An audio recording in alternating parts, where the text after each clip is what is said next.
আসসালামু আলাইকুম, কেমন আছেন সবাই? আজকে তৈরি করে দেখাবো বেঁচে যাওয়া সকালের রুটি দিয়ে ফাঁকিবাজি নাস্তা রেসিপি। আপনারা শুনে হাসলেও হাসতে পারেন, এজন্য কিন্তু আমি দায়ী না ফাঁকিবাজি নাস্তার কথা শুনে।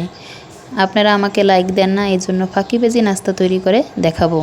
এখানে কিছুটা গাজর কুচি, মুরগির বুকের মাংস থেকে কিছুটা অংশ কুচি করে কেটে নিয়েছি।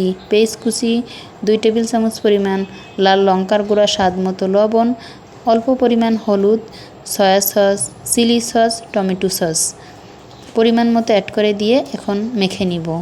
এই মেখে নেওয়াটা কিন্তু ফাঁকিবাজি করা যাবে না, খুব সুন্দরভাবে মেখে নিতে হবে যাতে উপকরণটা ভালোভাবে মিশিয়ে নিলে মুরগির মাংসটা উপকরণের সাথে মিশে মশলার ফ্লেভারটা মাংসের ভিতরে ভালোভাবে ঢুকে যায়। এক পর্যায়ে মেখে নিয়েছি, এখন সাইডে রেখে দিব। এখানে কিছুটা রুটি আমি আগে থেকে তৈরি করে রেখেছি। এখান থেকে একটা রুটি পিঠের উপর নিয়ে নিলাম। আগে থেকে তৈরি করে রাখা মিশ্রণটা এখানে পরিমাণ মতো দিয়ে দিব। এরপরে এখানে একটি ভাঁজ দিয়ে ডিজাইনটা তৈরি করে নিব। কতটা পরিমাণ এখানে আমি নিয়ে নিয়েছি আপনি হয়তোবা দেখেই বুঝতে পারতেছেন। এরপরে এক পাশ থেকে ভাঁজ দিয়ে উল্টিয়ে নিব।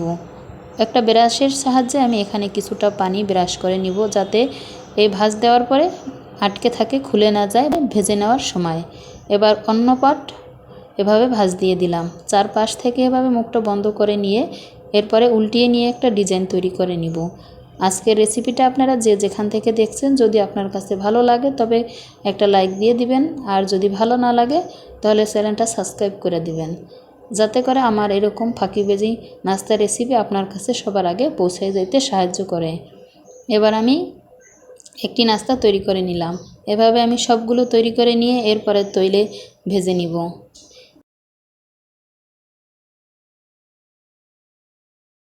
একটি প্যানে পর্যাপ্ত পরিমাণ তেল দিয়ে চুলায় তেলটা গরম করে নিয়ে তৈরি করে রাখা নাস্তাগুলো অ্যাড করে দিয়ে এক পিঠ ভেজে নিয়ে উল্টিয়ে নিতে হবে। এরপর অন্য পিঠ ভেজে নিয়ে একটি তেল ছাঁকুনিতে তুলে নিয়ে তেলটা ঝরিয়ে নিয়ে পরিবেশন করে নিতে হবে। ভেজে নেওয়াটা কিন্তু আমি দেখালাম না, আপনারা এভাবে ভেজে নিতে পারেন। এরপর পরিবেশন করে দেখিয়ে দিলাম। যে যেখান থেকে দেখছেন ভালো থাকবেন, সুস্থ থাকবেন। আল্লাহ হাফেজ।